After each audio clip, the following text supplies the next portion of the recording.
जय हिंद। समझते हैं हम लोग कि हवा में तो ऑक्सीजन है, बावजूद हमें ऑक्सीजन सिलेंडर की क्या जरूरत है, और इन ऑक्सीजन सिलेंडर के लिए एक क्रायोनिक टैंकर की क्यों जरूरत पड़ती है, और इन्हें आप सुन रहे होंगे कि ग्रीन कॉरिडोर से लाया जा रहा है। और साथ ही जाइडस कैडिला ने कौन सी कोरोना की वैक्सीन बना ली है, और नेजल स्प्रे कौन सा है जो कोरोना को 90% से ज़्यादा मात्रा में उसे उसका वायरल लोड को कम कर देता है। देखिए हमारे यहाँ ऑक्सीजन अभी सबसे बड़ी किल्लत हो गई है, बेड खाली है लेकिन ऑक्सीजन ही नहीं है। और ये वाला जो कोरोना है ये फेफड़ों को उतना नुकसान 2 दिन में कर दे रहा है जितना पहले वाला कोरोना 7 दिनों में करता था। यानी 2 दिन में आप सोचे कोरोना है, इवन रिपोर्ट आते आते कि आप क्रिटिकल हो जा रहे हैं। तो ऑक्सीजन की बहुत दिक्कत है। हमारे देश में ऑक्सीजन की कोई कमी नहीं है। हमारे देश में समस्या है उसे ट्रांसपोर्टेशन का कोई चेन नहीं बना हुआ है कि हमें वहां से लाना कैसे है। देखिए हमारे देश में टोटल ऑक्सीजन का जो डिमांड है वो 7000 मीट्रिक टन है। ये डिमांड है हम लोग का आ रहा है, जबकि हमारी जो क्षमता है पर इसको प्रोड्यूस करने की वो है 7800 मीट्रिक टन की। तो इसका मतलब हमारे पास 800 मीट्रिक टन और ज़्यादा ही ऑक्सीजन है जितना डिमांड है। और हम लोग ने अभी गवर्नमेंट ने टारगेट लिया है कि इसे 90,000 मीट्रिक टन ऑक्सीजन की क्षमता को बढ़ा देना है। लेकिन आप देखिए हम लोग का जो डिमांड है ये डिमांड ज़्यादा नहीं है, फिर भी हम लोग चेन सिस्टम ना होने की वजह से दिक्कत आ जा रहा है। और सबसे बड़ा दिक्कत आता है कि ऑक्सीजन को हम लिक्विड फॉर्म में रखते हैं, और ऑक्सीजन को लिक्विड बनाने के लिए उसे ठंडा करना पड़ता है। एकदम ठंडा कीजिएगा तो वो पानी बनने लगेगा। जैसे आप देखिएगा ठंड के दिनों में टेम्परेचर घटता है तो हवा पानी बनने लगती है। हम जो सांस अभी छोड़ रहे हैं ऐसे, अभी ये पानी नहीं बन रहा है, लेकिन अगर अभी टेम्परेचर हो जाए जनवरी फरवरी के महीना में हम यही सांस छोड़ेंगे तो इसी में का हवा पानी बनने लगता है जो भाप की तरह दिखने लगता है। तो ऑक्सीजन को ठंडा करना पड़ता है। ऑक्सीजन -183 डिग्री रखिएगा तो भाप ठंडा होगा, तो एकदम एक्यूरेट तो उतना नहीं रखना है, थोड़ा और ठंडा करना पड़ता है। तो लगभग -185 डिग्री सेल्सियस पर इन बड़े बड़े प्लांट से बनने वाले ऑक्सीजन को फिर इतना ठंडा करके ले जाया जाता है। इसका ट्रांसपोर्टेशन बहुत ही टफ होता है। इसे रखने के लिए एक अलग से कंटेनर आता है जिसका टेम्परेचर -185 डिग्री सेल्सियस रहता है। कोई भी चीज का टेम्परेचर अगर 150 डिग्री सेल्सियस से ज्यादा नीचे चला जाता है तो उस टेम्परेचर को हम क्रायोनिक टेम्परेचर के नाम से जानते हैं, क्रायोजेनिक। तो ऐसे टैंकर जो होते हैं उन्हें कहते हैं क्रायोजेनिक टैंकर। टाटा ने अभी ऐसे कई क्रायोजेनिक टैंकरों को आयात किया। इसके बाहर एक कूलिंग सिस्टम लगा होता है जो इस ट्रक को, ये ट्रक चल रही है, ये ऐसे नॉर्मल टंकी की तरह नहीं होता है, इसे यह ठंडा कर रहा होता है ताकि ये लिक्विड के फॉर्म में ही रहे। इसके बाद जो चुनौती आती है, हमारे पास अभी एट ए टाइम में इतने ज्यादा टैंकर जो थे क्रायोनिक टैंकर नहीं थे, तो हम लोगों ने कई सारे क्रायोनिक टैंकर सिंगापुर से मंगाया है, कई टाटा ने विदेशों से मंगाया है। और हमारे जो क्रायोनिक टैंकर जो थे, जो बचे थे, तो पता चलता है कुछ राजस्थान में है, कुछ केरल में, कोई इधर उधर बिखरे हुए हैं। और जो ऑक्सीजन का प्लांट है जो ज़्यादातर स्टील प्लांट से आ रहे हैं, राउरकेला के स्टील प्लांट, दुर्गापुर, विशाखापट्टनम, यहाँ से ज़्यादा आ रहे हैं, वाईजेग वगैरह से, तो यहाँ तक में वो टैंकर ही नहीं है। तो हमारी भारतीय वायुसेना अपने सबसे बड़े जहाज जो है C-17 ग्लोब मास्टर, उससे इन खाली टैंकरों को भर रही है उसमें, और इनको क्या करती है, वो स्टील प्लांट तक उड़ा के लाती है। फिर ये टैंकर इसमें से निकलते हैं, भरते हैं, फिर उन्हें जगह तक पहुंचा रही है। तो एयरफोर्स ने भी इसमें बहुत ज़्यादा बढ़ चढ़ के हिस्सा लिया ताकि ऑक्सीजन को टाइम से पहुंचाया जा सके। हमारे पास ऑक्सीजन की कमी नहीं है। अब इसमें रेलवे ने भी काम किया, रोल ऑन रोल ऑफ। मतलब आपको अगर मान के चलिए कि उड़ीसा में ये टैंकर भर दिया गया, तो ये ड्राइवर खुद चला के लाएगा, उससे बेटर है कि इसको रोल करके चढ़ा दीजिए किस पर, इस मतलब मालगाड़ी पर, और ये मालगाड़ी चलेगी, और फिर जब दिल्ली पहुंचेगी तो उसे उतार दीजिए, तो रोल ऑफ। तो इसी को रोल ऑन रोल ऑफ कहते हैं। लेकिन समस्या क्या है, ये जो ट्रेनें चल रही हैं जरूर है, लेकिन ये लेट चल रही हैं। जिस हिसाब से चलना चाहिए उस हिसाब से नहीं चल पा रही हैं ये ट्रेनें। तो इसमें भी थोड़ा सुधार की जरूरत है यहाँ पर। हालांकि ये बहुत ज़्यादा है, ये लेट भले चलती बट एक बार में बहुत ज़्यादा ऑक्सीजन पहुंचा देती है, पूरा इसके ऊपर टैंकर ही लगा रहता है। तो रेलवे की भी ये अच्छी भूमिका है। इसमें आप सुन रहे होंगे कि अरविंद केजरीवाल ने भी वो मोदी जी के साथ जो मीटिंग थी उसमें कहा था कि उन्होंने कि ऑक्सीजन की जो सप्लाई आ रही है उसके लिए हमें ग्रीन कॉरिडोर बनाना पड़ेगा। देखिए ग्रीन कॉरिडोर क्या होता है, एक ऐसा सड़क की कल्पना कीजिए, मतलब वहाँ पर पुलिस क्या करती है, पुलिस और ट्रैफिक पुलिस मिलकर पूरे सिग्नल को ग्रीन कर देते हैं, और जो इमरजेंसी वाली चीज रहती है उसको उसी रास्ते से निकालते हैं। मान के चलिए 4 लेन की सड़क है तो किसी एक लेन को वो ग्रीन कर देंगे, और उसमें जो एम्बुलेंस है या फिर जो ऑक्सीजन आ रहा है उसको उसी रास्ते से ले जाएंगे। उसको जितना दूर चाहे वो दिल्ली से कलकत्ता जाए, उसे रेड सिग्नल नहीं मिलने वाला है, क्योंकि ट्रैफिक पुलिस और पुलिस दोनों लगी हुई है इसको जल्दी ले चलो जल्दी ले चलो। तो इसी को कहते हैं ग्रीन कॉरिडोर। तो ग्रीन कॉरिडोर से अगर ऑक्सीजन आएगा तो जाम में नहीं फंसेगा। ऐसे बहुत सारे ऑक्सीजन जाम में फंस गए थे। अक्सर ऐसा होता है ग्रीन ग्रीन कॉरिडोर का प्रयोग हार्ट ट्रांसप्लांट के लिए करते हैं। दूसरे शहर में हार्ट है, यहाँ ऑपरेशन हो रहा है, अब पता चला हार्ट आ गया, 2 दिन जामे में फंस गया तो दिक्कत होगा। इसलिए अक्सर आप सुनते होंगे कि ट्रैफिक पुलिस और पुलिस के मिलने से 4 घंटे में पहुंचाया गया, तो इसी को कहते हैं हम लोग ग्रीन कॉरिडोर। तो ऑक्सीजन के लिए जरूरी है, गवर्नमेंट इसे बना भी रही है। ऑक्सीजन उत्पादन क्षमता को और बढ़ाने के लिए सरकार जर्मनी से लगभग 25 ऐसे पोर्टेबल जो डायरेक्ट उठ के आ सकते हैं सब ऑक्सीजन मेकर फैक्ट्री लगा रही है। मतलब एक छोटे से मशीन होते हैं, ये ऑक्सीजन को बनाते रहते हैं, बहुत जल्दी जल्दी बनाते रहे, हवा के ही ऑक्सीजन को सेपरेट करके हमें दिया जाता है वो वाला ऑक्सीजन। डीआरडीओ ने जो भारतीय सेना के लिए जो अपना ऑक्सीजन सिलेंडर बनाया था, ये भी भारतीय सेना ने, मतलब ये डीआरडीओ अब हॉस्पिटलों को भी दे रहा है। इसमें एक फायदा ये होता है ना कि अगर आप इस मास्क को अगर लगाते थे तो ये ऑटोमेटिक होता है, कितना ऑक्सीजन बढ़ाना है कितना घटाना है, इसमें नर्स वगैरह की जरूरत नहीं पड़ती है। तो डीआरडीओ भी इसमें महत्वपूर्ण भूमिका निभा रहा है, जर्मनी से ये आयात किया ही जा रहा है। अभी देखेंगे हमारे यहाँ एक और समस्या आ गया है, जो ऑक्सीजन की खाली सिलेंडर होता है ना, ये लोहा वाला, ये सिलेंडर का शॉर्टेज कर गया है। लोग इसको रख रख के घर में रख लिए कि हम कभी बीमार पड़ेंगे तो हम अपने लिए रखेंगे, ये है वो, शॉर्टेज पड़ गया। इसका ब्लैक रेट जा रहा है, 600-700 रुपये में मिलने वाला सिलेंडर 20,000-30,000 में मिल रहा है यहाँ पर। इतना ज़्यादा इसकी क्राइसिस हो गई है इस सिलेंडर की। और इसी में क्या कहा जाता है, मतलब एक तो और समस्या समझिए, आप पिछले हफ्ते देखे होंगे कि नासिक में जो ऑक्सीजन सिलेंडर ले जाने वाला टैंकर था, यही लीक कर गया, और लीक करने से 20 से 22 लोग की मृत्यु हो गई। कई लोग सोच रहे हैं कि जहरीला होता है क्या, नहीं भैया, ये लीक करके उड़ गया। तो ऑक्सीजन जो मरीज को मिलना चाहिए मिला ही नहीं, ऑक्सीजन की कमी से मरीज छड़फड़ा के मर गया बेचारा यहाँ पे। तो ये कभी कभी किस्मतों ससुरा खराब रहता है, कहते हैं ना किस्मत खराब रहे तो ऊँट पे बैठे आदमी को कुत्ता काट लेता है। बताइए ये जो बीमारी अलगे है उसमें से ऑक्सीजन लीक कर गया। भारत में केरल एक ऐसा राज्य है जिसके पास ऑक्सीजन बहुत ज़्यादा मात्रा में बच गया है। केरल, याद कीजिए, भारत का पहला राज्य था जिसमें कोरोना के सबसे पहले मरीज देखे गए थे। वहीं से यहाँ पे, मतलब भारत में स्टार्टिंग इसी एरिया से हुई थी भारत में। केरल इस चीज़ को समझा और वो अपने यहाँ ऑक्सीजन प्लांट को बैठाना चालू किया, ऑक्सीजन का चेन बैठाया, पूरी तरह से सिस्टम, इकोसिस्टम बना लिया वहाँ पर। आज के वक्त में जो केरला है वो 200 मीट्रिक टन ऑक्सीजन प्रोड्यूस कर रहा है, जबकि उसकी कुल डिमांड केरला की महज 90 मीट्रिक टन है। यानी वो दुगना से भी ज़्यादा ऑक्सीजन एक्स्ट्रा रखा हुआ है, दूसरे राज्यों को दे रहा है। इवन उसने अपनी हॉस्पिटल सुविधा को बढ़ाया, उसके पास जितनी ज़रूरत है उससे 9 गुना ज़्यादा आईसीयू बेड है, जितना ज़रूरत है उससे 9 गुना ज़्यादा वेंटिलेटर है। तो इस मामले में केरल आगे है। जानते हैं क्यों? क्योंकि केरल की साक्षरता दर ज़्यादा है, वहाँ लोग एजुकेटेड ज़्यादा है। यही फ़ायदा होता है एजुकेशन का। और एजुकेशन नहीं रहेगा ना तो उल्टा सीधे चीज़ों में हम लोग उलझ के रह जाएंगे। उत्तर प्रदेश में देखेंगे, नोएडा में एक ऑक्सीजन प्लांट लगा हुआ है, बट उसको पर्यावरण विभाग से एनओसी नहीं मिला है, नो ऑब्जेक्शन सर्टिफिकेट। अरे यार, पर्यावरण वालों को भी समझ में नहीं आता, यहाँ आदमी मर रहा है तुमको वहाँ एनओसी भागा जा रहा है। यहाँ पे गवर्नमेंट को भी देखना चाहिए, जो जो प्लांट एनओसी से अटके हुए हैं उनको फाइनल कराए। केजरीवाल और मोदी जी के बीच में जो बात हो रही थी उसमें देखे होंगे कि गवर्नमेंट ने बहुत सारे पैसे दिए थे, लेकिन वो कंपनी उसको लगाई ही नहीं। तो इस पर भी तो निगरानी रखना जरूरी है, वरना ऐसे ही विकट परिस्थिति आएंगे। देखिए, मरीज को ऑक्सीजन सिलेंडर क्यों दिया जाता है? हम लोग जो हवा में सांस लेते हैं तो हवा में 71% हमारा नाइट्रोजन है, जो हमारे सांस के काम में नहीं आता है। 21% ऑक्सीजन है, यही काम में आता है। तो हम लोग जो सांस लेते हैं वो 21% ही ऑक्सीजन लेते हैं, जिसमें छोड़ते हैं लोग तो 16% ही छोड़ते हैं, यानी 4% के आसपास में वो CO2 में बदल जाता है। तो यही ऑक्सीजन का हमको काम है 21%। लेकिन जब हमारा शरीर स्वस्थ रहता है ना तो हम 21% में काम चला लेते हैं, चलो ना यार कोई दिक्कत नहीं है यहाँ पे। लेकिन जब हमारे फेफड़े काम करना बंद करने लगते हैं, स्थिति खराब हो जाती है, तो ये 21% काम नहीं आता है। तो एक मशीन द्वारा इसमें से क्या किया जाता है ना, ऑक्सीजन लिया जाता है, नाइट्रोजन छाट दिया जाता है, धूल कण को छाट दिया जाता है, हर चीज़ छाट दिया जाता है। और जो 21% ऑक्सीजन मिल रहा था उसमें से पूरा का पूरा छान के और 98% वाला ऑक्सीजन भर देते हैं। 98%, इसमें ज़्यादा शुद्ध मात्रा में, ज़्यादा मात्रा में ऑक्सीजन है।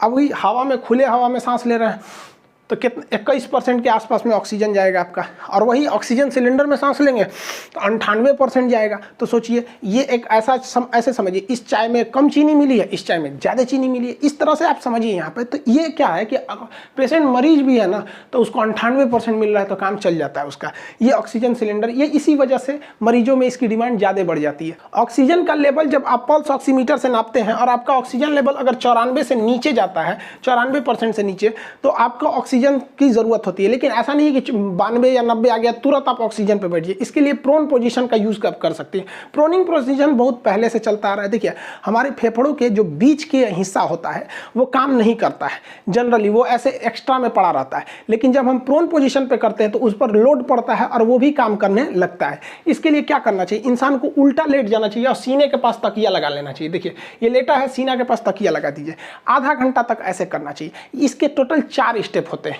एक उल्टा लेट जाइए, सीने के पास तकिया लगा लेते हैं आप, तो जब तकिया लगाते हैं तो वो जो फेफड़े का वह हिस्सा था जो काम नहीं कर रहा था वो भी पूरी अच्छे से एक्टिव हो जाएगा, जो रिजर्व में बचा हुआ था, तो ऑक्सीजन लेवल आपका बढ़ जाएगा। इसका एक और भी होता है प्रोन पोजीशन का, जैसे एक तो ऐसे तो पूरा उल्टा लेट गए और करवट भी घूम के लेट सकते हैं। एक बार इस करवट में, याद रहे करवट जब रखिए दोनों हाथ उसी साइड में रहे, फिर दूसरे करवट में दोनों साइड उस साइड में रहे। उसके बाद आप पीछे तकिया लगा के बैठ भी सकते हैं। चौकी पे ही जो लेटे हैं उस पे ही आप क्या कीजिए, जैसे आदमी दीवार से टेक लेता है ना, वैसे वहाँ पर आप तकिया से टेक ले सकते हैं। इसे प्रोनिंग कहते हैं। इससे ऑक्सीजन लेवल बढ़ जाता है और रियल में भी बढ़ जाता है। तो जिन लोगों के पेशेंट में 92 है 90 है वो इसका प्रयोग करेंगे आधा घंटा सुबह और आधा घंटा शाम, तो आपका ऑक्सीजन लेवल वैसे भी आपका नॉर्मल पे आ सकता है। यहाँ पे भारत के सामने एक और विकट परिस्थिति आ गई है वैक्सीनेशन को लेकर। हमें वैक्सीनेशन को अगर पूरा टारगेट के हिसाब से करना है तो हमें 13 करोड़ डोज वैक्सीन के हर महीने चाहिए होंगे, जो कि अभी बन रहा है 6 करोड़ के आसपास। वो तभी पॉसिबल है जब अमेरिका जो लगा प्रतिबंध दवाओं के जो उसके जो लगते हैं सामान वगैरह उसके पे प्रतिबंध नहीं हटाएगा अमेरिका, तो वो डोज बनाना मुश्किल हो जाएगा। और जो बाइडेन ने कह दिया कि हम उस प्रतिबंध को नहीं हटाएंगे। ये लोग अमेरिका वाले हमेशा ऐसे ही करते हैं, इनसे हथियार वगैरह, इसलिए भारत को भी देखिएगा ना, इनसे बहुत वैसे चीज़ें ही खरीदता है जिसके बार बार जरूरत नहीं पड़ी। ये भूल गए जब डोनाल्ड ट्रंप थे तो हम लोगों ने यहाँ से हाइड्रोक्सीक्लोरोक्विन दिया था, वो कह रहे थे कि नहीं देंगे तो इसका जवाब देना पड़ेगा। देखिए हम इन लोग बहुत बड़ा एहसान फरामोश है। इसीलिए कहा जाता है कि हमारा एक पुराना दोस्त 2 नए दोस्तों से ज़्यादा महत्व रखता है। रूस ने वादा किया भारत को कि वो 4 लाख रेमडेसिविर की डोज हर हफ्ते दे देगा, साथ में ऑक्सीजन के क्रायोजेनिक टैंकर देगा, ऑक्सीजन भी देगा, और अपना वैक्सीन स्पुतनिक जो उसने बनाया है उसकी भी एफिकेसी रेट बहुत अच्छा है, वो भी भारत को देगा। तो ये पुराने दोस्त हैं, हम लोग के ज़्यादा सूटेबल होते हैं। ये लोग सचरा लोग बताइए मौका पे पलट गया। अभी के वक्त में कोरोना में जिंकोवाइट जो है जिंक का मात्रा बढ़ाने के लिए है, लिम्सी जो विटामिन सी के लिए है, ये जरूरी है, ये फिक्स है। यहाँ पे डेक्सामेथासोन भी बहुत ज़्यादा फायदा कर रहा है। ये आपका मतलब स्टेरॉइड में मतलब फीवर वगैरह में आप लोग इसका यूज करते हैं, लोग ज़्यादा तो डॉक्टर इसमें यूज कर रहे हैं यहाँ पर। साथ में इसमें खून के थक्के बनने की समस्या ज़्यादा आती है, तो डॉक्टर के प्रिस्क्रिप्शन के हिसाब से एंटीकोगुलेंट मिलाना पड़ता है जो खून को थोड़ा पतला कर देता है ताकि गाढ़ा होकर थक्का ना बन सके। रही बात रेमडेसिविर की कालाबाजारी इतनी ज़्यादा हो रही है जिसका कोई हद नहीं, जबकि रेमडेसिविर कोई रामबाण नहीं है। इसका एक फिक्स है कि शुरुआती दिनों में अगर आपको रेमडेसिविर लग जाता है स्टार्टिंग फेज में तो कुछ हद तक सुधार हो सकता है, लेकिन कुछ लोगों को ऐसा लग रहा है कि रेमडेसिविर ले लेंगे तो बच जाएंगे। एक आदमी से हमारी बात हुई, कहा सर हमको कोरोना का कोई डर नहीं है, हमने रेमडेसिविर रख लिया। हम कहे वाह अरे भैया वाह, रेमडेसिविर रख लिए तो बच जाएंगे यहाँ पे। नहीं भाई, उस तरह से तो बहुत से ऐसे लोग हैं जो हॉस्पिटल भी नहीं जाते हैं, चौकी पे बैठे रहते हैं तो ठीक हो जाते हैं। तो क्या चौकी को आप इंजेक्शन मान लेंगे ये चौकी पे बैठ जाइए, क्या बैठा पे चाचा ठीक हुए थे हम वो ठीक हो जाएंगे? ये इलाज है लेकिन 100% नहीं है, कुछ कुछ में ही ये रेमडेसिविर काम कर रहा है। इस बीच भारत की अव्वल दवा निर्माता कंपनी जाइडस कैडिला, इसने एक अपनी दवा को बताया है। उस दवा का नाम है वीराफिन। हालांकि ये वीराफिन बहुत पुरानी दवा है। ये देखिए हमारे शरीर में क्या होता है कि वायरस को मारने के लिए इंटरफेरॉन अल्फा नामक सेल बनते हैं, लेकिन जब हम कमजोर होते हैं तो वो इंटरफेरॉन अल्फा नामक सेल नहीं बन पाते हैं। तो अगर हमारे शरीर में इंटरफेरॉन रहेगा तो वो जल्दी से मार देगा वायरस को। इसलिए जाइडस कैडिला ने ये हेपेटाइटिस के वायरस को मारने के लिए पेगिलेटेड इंटरफेरॉन अल्फा 2b नामक दवा बनाया था। इसी पेगिलेटेड इंटरफेरॉन अल्फा 2b जो है ये इंटरफेरॉन अल्फा की मात्रा को बढ़ा देता है, तो इसका नाम वो जनरली में वीराफिन रखा गया। अब चूंकि हेपेटाइटिस पर इसका प्रयोग किया गया और हेपेटाइटिस भी आरएनए वायरस होता है और कोरोना भी आरएनए वायरस है, इसलिए इसका प्रयोग करके देखा गया कि क्या यह काम करता है कि नहीं। तो वीराफिन एक्चुअली हेपेटाइटिस की दवा थी। जब इसको देखा गया तो बहुत ही बेहतरीन काम किया यहाँ पर।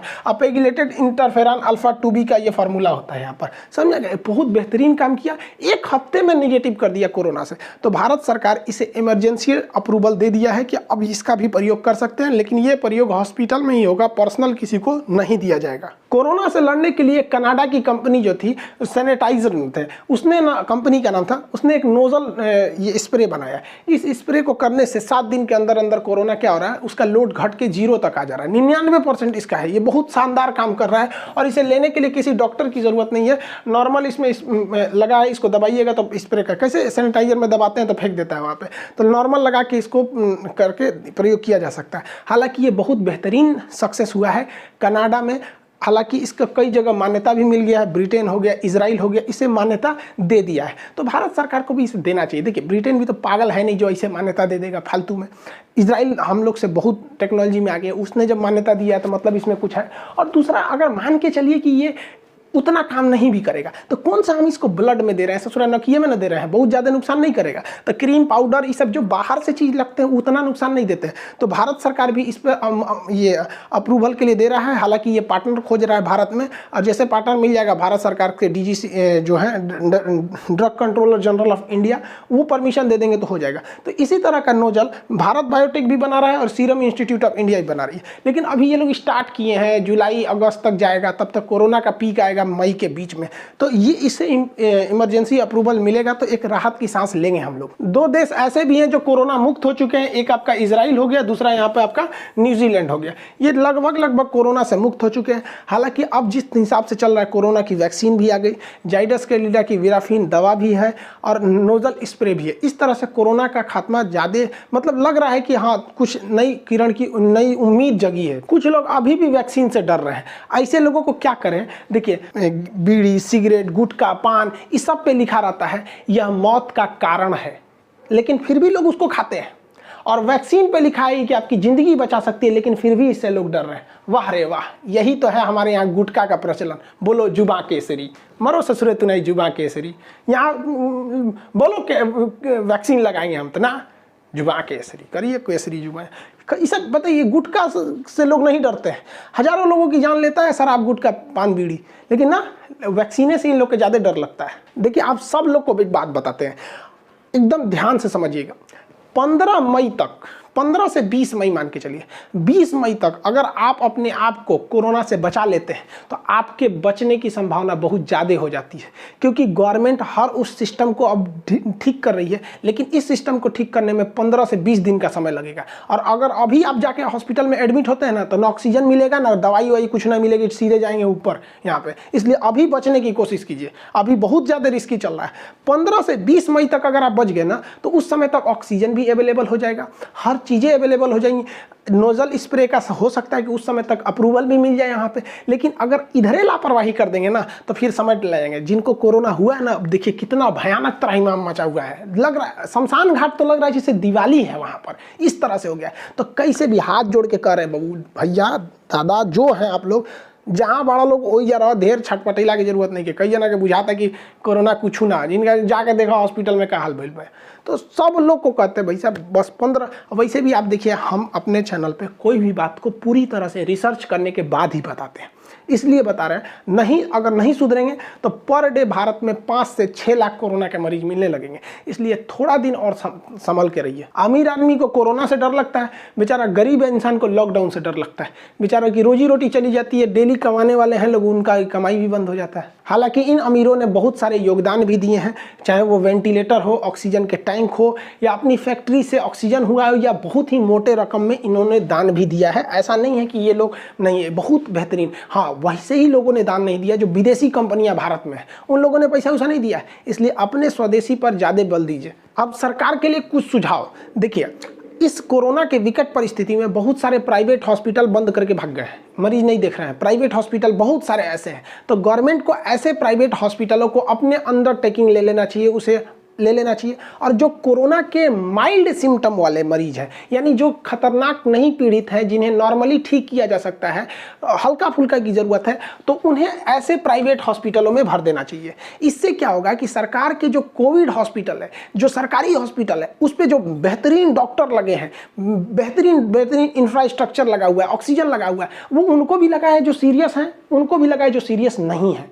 तो ये समस्या है। तो जो सरकार का अपना कोविड हॉस्पिटल है, कोविड सेंटर सेंटर है, कोविड कमांड सेंटर है, या जो सरकारी हॉस्पिटल है उसको उसके लिए रिजर्व रख दिया जाए जो एकदम सीरियस मरीज है वहाँ पर, क्योंकि उन्हें भर्ती करना जरूरी हो जाएगा। और इन प्राइवेट हॉस्पिटलों को और इसमें काम कर रहे नर्स और डॉक्टर को सरकार इमरजेंसी घोषित करते हुए 1 से 2 महीना के लिए अपने अंडर में ले सके। अब भारत में कुछ भी लिया जा सकता है, नेशनलाइज कुछ भी हो सकता है, यहाँ पर ले लें। यहाँ पर सरकार 1 मई से कही है वैक्सीनेशन के लिए। भाई साहब, हमको तो लग रहा है कि कोरोना से लोग इतना डर गए हैं कि 1 मई से जो लंबी लाइन लगेगी वहां लाइन से ऐसे ना हो जाए कि वहां से कोरोना फैलना चालू हो जाए, क्योंकि इंफ्रास्ट्रक्चर नहीं है। तो आज जितने भी प्राइवेट स्कूल है वो सारे के सारे बंद है, इवन सरकारी भी बंद है। तो सरकारी और प्राइवेट स्कूलों को सरकार को क्या करना चाहिए, उसे अपने अंडर टेकन ले लेना चाहिए 2 महीने के लिए। और वहां पर हर जगह पे, ऐसा कोई जगह नहीं है जहां पे स्कूल नहीं है, वहां पर उन्हें कोरोना की वैक्सीन देनी चाहिए, उसको वैक्सीन सेंटर बनाना चाहिए। और जितने टीचर सरकारी छुट्टी पर है ना, इन टीचरों को वैक्सीन ट्रांसपोर्टेशन में लगाना चाहिए। खाली बैठे हैं वो लोग वहां पर। अभी क्या है कि हर काम मेडिकल स्टाफ ही कर रहा है, तो वैक्सीन को ले आना, वहां पर रजिस्टर मेंटेन करना, किस व्यक्ति को लग रहा है, आज टारगेट पूरा हुआ कि नहीं हुआ, ये काम इन सरकारी स्कूल के टीचरों को सौंप देना चाहिए, जिस तरह से चुनाव आयोग सौंप देता है इन लोग को। और जो मेडिकल स्टाफ है उसका मेन काम होना चाहिए, पेशेंट से उनका ये मतलब होना चाहिए, वो आई तुरंत वैक्सीन दी। अभी क्या हो रहा है, बेचारा मेडिकल स्टाफ ही हाजिरी बना रहा है, वही रिकॉर्ड चेक कर रहा है, वही वैक्सीन को लेके आ रहा है, वही वैक्सीन लेके जा रहा है, कितना लगा कितना सब। बेचारा वो क्या इंसान नहीं है सब, क्या मेडिकल वाले बेचारा डॉक्टर और नर्स लोग को देखिएगा ना, ड्यूटी करते करते बेचारों का हालत खराब हो गया। तो इन लोग को बैठा के सैलरी देने से क्या मतलब है। इससे क्या है कि कई जगह वैक्सीन सेंटर हो जाएंगे और हम लोग बहुत जल्दी वैक्सीनेशन कर सकते हैं यहाँ पर। अभी क्या है कि बड़े से पंचायत एरिया में एक तो छोटा सा वैक्सीन है, उसमें बेचारे स्टाफ भी हैं, तो इनका यूटिलाइज करना बहुत ज़्यादा जरूरी है, वरना एक जगह बनाएंगे तो वहाँ से कोरोना फैलने लगेगा। हम भारत सरकार के तथा सारे राज्यों से हम ये अपील करते हैं, विनती करते हैं कि जितने भी मेडिकल स्टाफ हैं उन्हें केवल कोरोना के इलाज में लगाइए। हर हॉस्पिटल में मैनेजमेंट को देखने के लिए वहां पर आप अधिकारियों को नियुक्त कीजिए। अभी रेलवे है, उसके अधिकारी फ्री हैं, बहुत रेल नहीं चल रही है। मेट्रो अभी बंद पड़ी हुई है, उसके अधिकारी फ्री हैं। तो ऐसे अधिकारियों को हॉस्पिटल के एडमिनिस्ट्रेटिव की जिम्मेदारी दे दीजिए कि किस नर्स की ड्यूटी रात में लगेगी कि दिन में लगेगी, ऑक्सीजन आया कि नहीं आया। ये लोग ये अधिकारी हैं तो इन्हें मैनेजमेंट करने आता है, ये बेहतरीन ढंग से कर सकते हैं। तो आपने छोड़ दिया हॉस्पिटल को, बेचारा वही ऑक्सीजन देख रहा है कि नहीं है, सप्लाई देख रहा है, हाजिरी देख रहा है, ड्यूटी देख रहा है, शिफ्ट देख रहा है, सैलरी देख रहा है, अटेंडेंस देख रहा है, मर जाएगा बेचारा वहां पर। अभी के वक्त में इन 2 महीने के बीच में क्रूशियल टाइम है, इन लोग को झोंक दीजिए यहाँ पर। हॉस्पिटल के डॉक्टर नर्स का काम केवल और केवल कोविड मरीज को देखना है, इनका मैनेजमेंट हो जाए। बाकी वो हॉस्पिटल जो डॉक्टर हैं वो कहाँ रह रहे हैं, ये सारा काम ये लोग देख सकते हैं। अब जैसे हमारे मंत्री जी हो गए, जैसे अमित शाह जी हो गए, उद्घाटन करने हॉस्पिटल जा रहे हैं या स्थिति का जायजा, पता चला 4 डॉक्टर इनके आगे पीछे घूम रहा है। हम ये नहीं कह रहे हैं कि आप उद्घाटन करने मत जाइए, अच्छी बात है, आपके जाने से वहाँ पे और मतलब त्वरित काम होगा, लेकिन 10 डॉक्टर बिजी हो जा रहा है। तो ऐसे जो एडमिनिस्ट्रेटिव में लगे रहेंगे लोग, वो लोग दिखा देंगे कि हाँ सर आप हमारे होम मिनिस्टर हैं, देखिए ये पोजीशन है, इतना ऑक्सीजन है, इतना ये मरीज है, ये है। डॉक्टर अपना बिजी, कोई मतलब नहीं। अब गृह मंत्री आए या प्रधानमंत्री आए, जब तक कोरोना है डॉक्टर को छोड़ दीजिए यहाँ पे, हाँ कोई भी मंत्री आए भैया, वो एडमिनिस्ट्रेटिव वाला देख लेगा यहाँ पर। और साथ ही कौन सा काम हुआ कि नहीं हुआ, जैसे कितना ऑक्सीजन चला है, वो पहुंचा कि नहीं पहुंचा, कितना डिमांड है, बैकअप में कितना बचा है, मरीजों की संख्या कितनी है, मरीज एडमिट हो रहा है कि नहीं हो रहा है, इस सब की जांच के लिए भी ना रिटायर्ड जजों को नियुक्त करना चाहिए और उनके अंडर में देना चाहिए। क्योंकि रिटायर्ड जो जज होते हैं, चाहे वो डिस्ट्रिक्ट के हों या हाई कोर्ट के हों, ईजिली अवेलेबल हैं हर जगह पर। उन्हें अगर ये सौंप देंगे तो उन्हें बेहतरीन ढंग से एडमिनिस्ट्रेटिव के काम आता है और कोई जज से ऐठेगा भी नहीं वहाँ पर। यहाँ पर तो हमारे यहाँ कुछ हो नहीं रहा है ना, तो यूटिलाइज नहीं कर पा रहे हैं।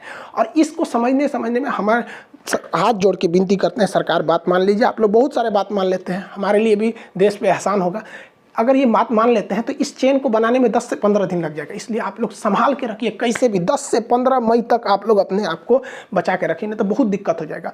और जिन शहरों में कोरोना बहुत खतरनाक है, जैसे लखनऊ हो गया, इलाहाबाद हो गया, मुंबई का एरिया हो गया, उन जगहों पे जहाँ पे सख्ती है वहाँ 10 से 15 दिन का कंप्लीट लॉकडाउन लगाइए, एकदम भयानक वाला। क्योंकि ज़्यादा ढिलाई देना भी ठीक बात नहीं होता है लॉकडाउन में वहाँ पे। और जो प्रशासन है उनके पैरामिलिट्री फोर्सेस का हेल्प लीजिए लॉकडाउन को सख्ती से पालन करने के लिए, तब जाके हम इस कोरोना से लड़ पाएंगे। वरना हमारा देश जो है ना एक एक हीरा खो रहा है। कोरोना के बेड पे मरा हुआ कोई भी व्यक्ति इस देश का महान व्यक्ति हो सकता था। जब अब्दुल कलाम ट्रेन में बैठ के अखबार बेचा करते थे तो कोई नहीं जानता था कि वो एक दिन मिसाइल मैन बनेगा। तो न जाने जिन्हें आप संख्या गिन रहे हैं ना, उन संख्या में कौन हीरा होगा इस देश के लिए कोई नहीं जानता है। भगवान से हम विनती करते हैं जल्दी से इस आपदा से निकाले, और आप लोगों से भी कहते हैं बच के रहिए।